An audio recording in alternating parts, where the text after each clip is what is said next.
So if it is negative goodwill, the journey ends there. But how the heck do we arrive at the goodwill itself? You realize that there are a couple of things there we need to know about. Number one is the fair value of consideration transfer. Number two is the fair value of NCI. And number three is the net asset of acquisition. If you screw up these three workings, forget about it. You're going to lose it. But let me say that the calculation of goodwill, the examiner always reserves between 3 to 5 marks for this in each question.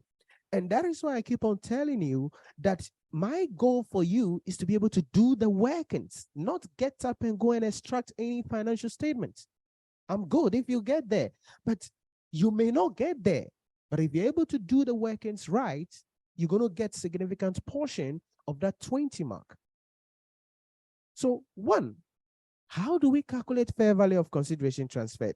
Two, how the heck do we deal with NCI? And three, how do we deal with the net asset of the subsidiary? So let's go. Fair value of consideration transferred. Now, when it comes to the fair value of consideration transfer, this is how much the parent entity paid or is payable to the shareholders of the subsidiary. So it refers to the amounts paid or payable to the shareholders of the subsidiary or the investee firm. The reason I'm using the word investee in brackets also is that when we are dealing with investment in associates, the money we pay for the investments can also be called consideration transferred. Are you getting it? So that is why I'm saying that it is the amounts paid or payable to the shareholders of the subsidiary or to the investee firm. Because if we are dealing with investment in associate, although we said cost of investment, sometimes the examiner can say fair value of consideration transferred, and it's the same thing. But what constitutes the amounts paid and payable? There are 4 elements that may constitute the amounts paid or payable. 4 elements. 1, cash consideration. It's pretty simple. We don't need a miracle for this one because it is the amounts paid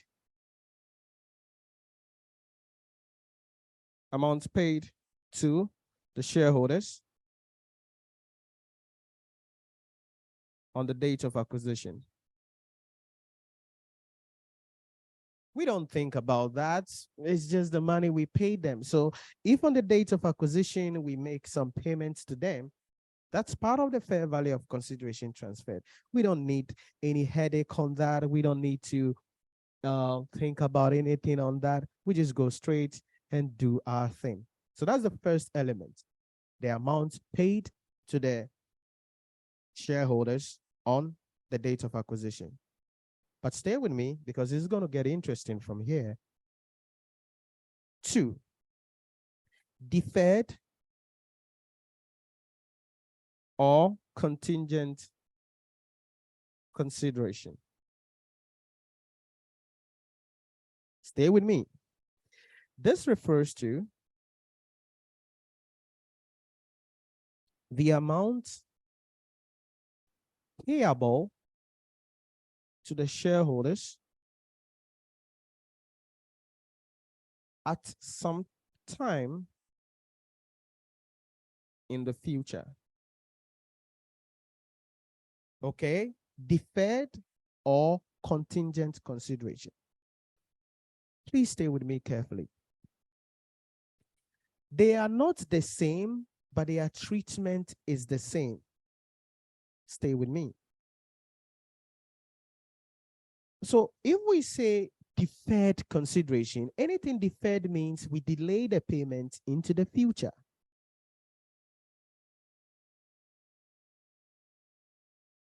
So deferred consideration, it is an additional payment to be made in the future. which is not subject to any condition. Which is not subject to any condition. The treatment here is very simple because we apply IAS 37. And you know IAS 37 already. I'm not the one to teach you that again. We've done that over and over again. So we apply IAS 37 principles in the treatment of deferred consideration.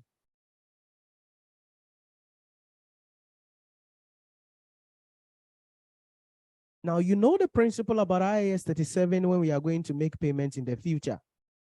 What do?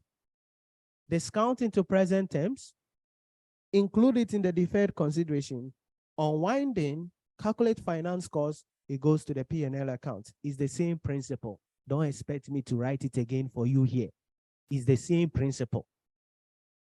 Some of you like writing crowd too much. You just do it again. This is consolidation. It's the same thing. Discount it to present terms. The present value is what is going to be included in the fair value of consideration transferred. Then you unwind or calculate finance costs, and finance cost goes to P&L. Then the finance cost will be added to the present value, and that will go on the face of the statement of financial position. And no, it's the same thing here.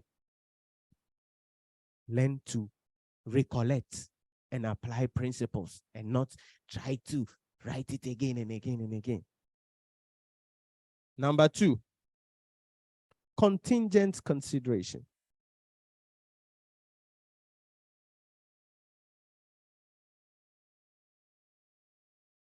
Contingent consideration is the same thing, but there is a catch on it. Here, it is subject to a condition. Because, you know, anything contingent means it is subject to some conditions. So we copy and we paste. Make it a little bit smaller. So it is an additional payment to be made in the future, which is subject. Sounds good? Subject to some conditions. Okay? And it depends. The condition could be, oh, if you make a certain amount of profit, oh, if you're able to have a certain market capitalization, oh, if you're able to sell a certain number of units of the product. It depends. It depends. That's contingent consideration. So it's usually a fixed amount that is expected to be paid in the future. Okay? So the issue here is that any reduction in that contingent consideration is an income. Because remember, contingent consideration, it's a liability. We have to provide for it. But any reduction because the entity is unable to meet the condition is an income and must be recognized in the consolidated profit or loss. So as this is a fixed amount payable, the end, any reduction in the contingent liability, it cannot go up. So don't even think about it. That is why it is a fixed amount. It cannot go up. So don't think about it. As this is a fixed amount payable, any reduction in the contingent consideration is recognized,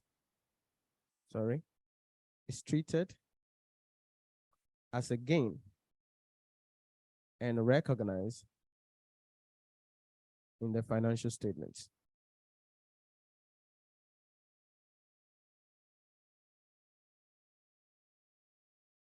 Just like what I mentioned about gain on goodwill here, it will be recognized in the consolidated profit or loss.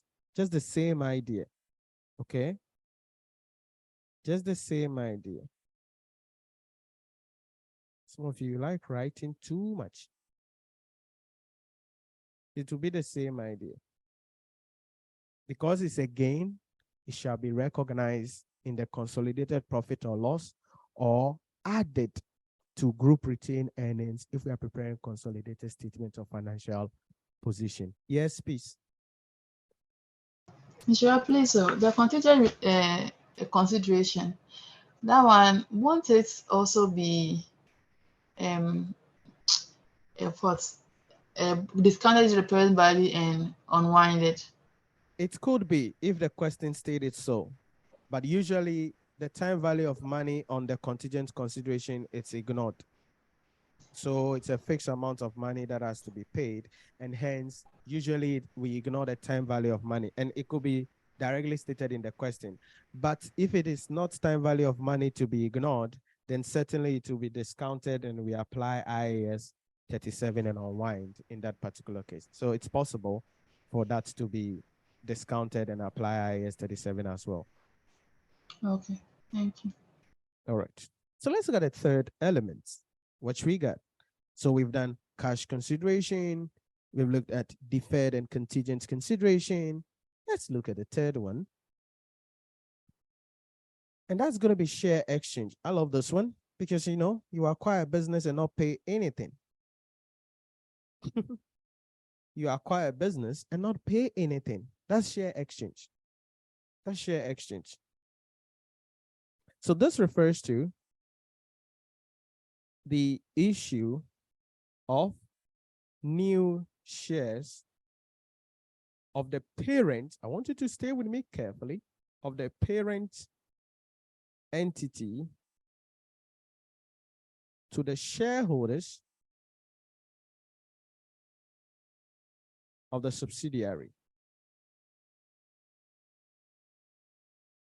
So who is issuing the shares?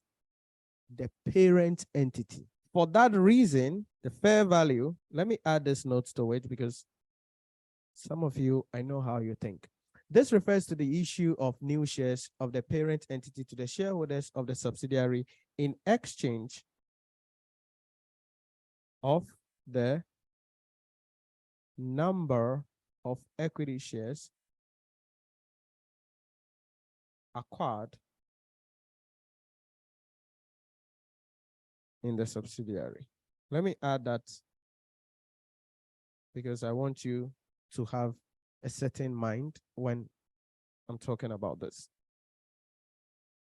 So since the parent is the one issuing the shares, we use the share price of the parent to determine the fair value of the share exchange.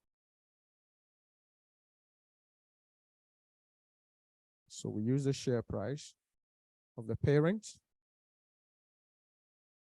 to determine the fair value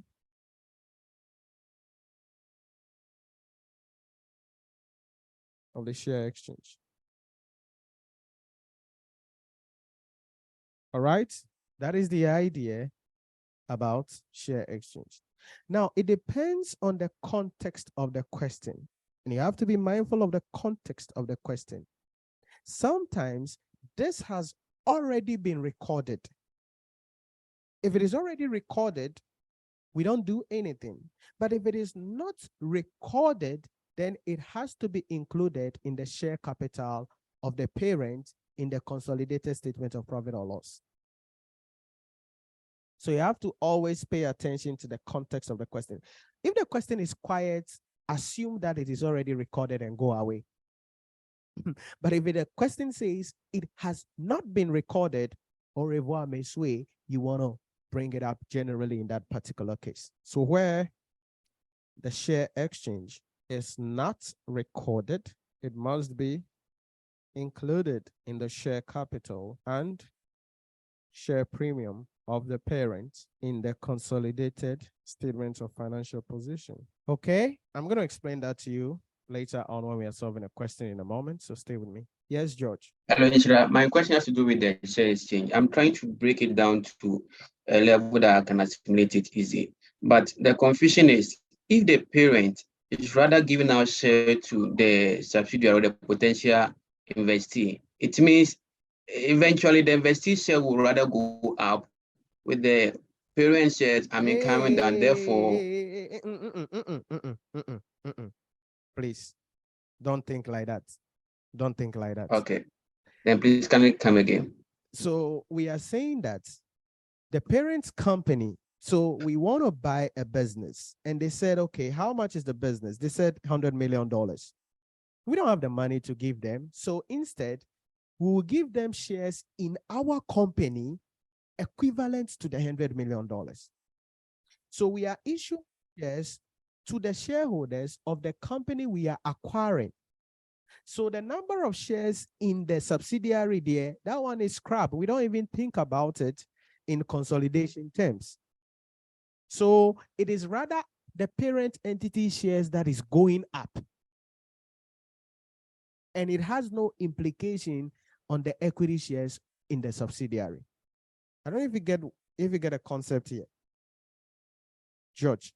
So we are issuing new shares to the shareholders. So it is the parents doing the issue. So if anything, that is why we said the parents' number of shares will rather be increasing on the consolidated financial statement. So nothing will happen to the equity shares in the subsidiary. Is it clear now? I don't know. All right, maybe along the line, I'll get a picture better. Come on now, you should be able to get this picture by now. Because what is my point is that you see, so long as there's an exchange here, this is my understanding. Okay, you parent, you are giving someone, you should have given the person cash, and you don't have cash, so you want to exchange with your shares. So indirectly, the investee indirectly will become a shareholder in some way because you are giving the investee a share. You understand? All right. And what I'm saying is that if it happens like that, then the investee might also have will have an interest in the entire group because the investee is now a partial shareholder of the entire business. That's ICAG. Right. So we are not dealing with the investee company. We are dealing with their shareholders. There is a difference between the company and the shareholders. The shareholders, we are paying them money, but we don't have money. So we give them ownership in our company, but they have given up their company for us. So for consolidation purposes, we will still consolidate their company. The shareholders are different from the company we are dealing with. I don't know if you are getting the concept or the picture. The shareholders are different. So in the books, the shareholders will now have new shares in our company and literally forfeit their share in the subsidiary company. So in their individual books, they are going to then be treating their investment in our company, the parent company, as maybe financial asset at P&L or OCI in their individual books as shareholders. Okay. Are you getting the picture now? Yeah, sure. All right. Sure. Thank you. Okay. Yes, Augustina. Would the investee shareholders, would they be paid dividends in their parent company? Yes. If the parent company declares dividend, the investee shareholders become part of minority non-controlling interest, and they will receive dividend when the parent company declares dividend. Okay, thank you.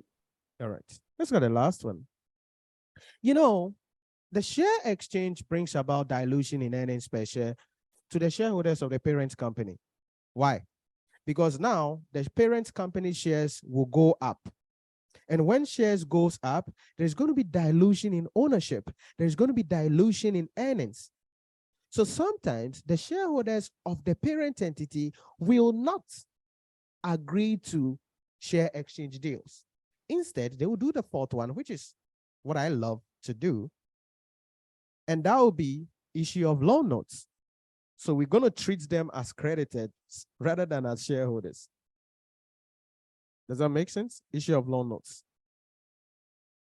So we are still paying for the money or paying for the consideration, but this time around, we are not issuing shares, but we are issuing loan notes. So I'm going to pick the same thing, but wherever you see shares, you put loan notes there. And loan note to be treated as what? Financial liability in accordance with IFRS 9. This refers to the issue of loan notes. Okay. In the parent entity to the shareholders of the subsidiary in exchange of the number of equity shares acquired in the subsidiary. That's all. We are done. That's it. Apply financial liability IFRS 9 principle to this.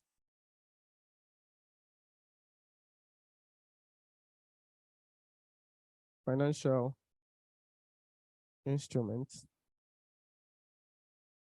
recognition and measurement, write that down, by treating the loan as a financial liability in the consolidated financial statements. And you know that already. Don't ask me, Nhyira, how do you do? You calculate interest. And interest is part of finance cost. It will go to P&L, consolidated P&L, or subtracted from group retained earnings. Then you recognize the carrying amount on the face of the statement of financial position under non-current liability. Under IFRS 9. Don't ask me how do you treat it. Just apply. That is what we need to understand about fair value of consideration transfer.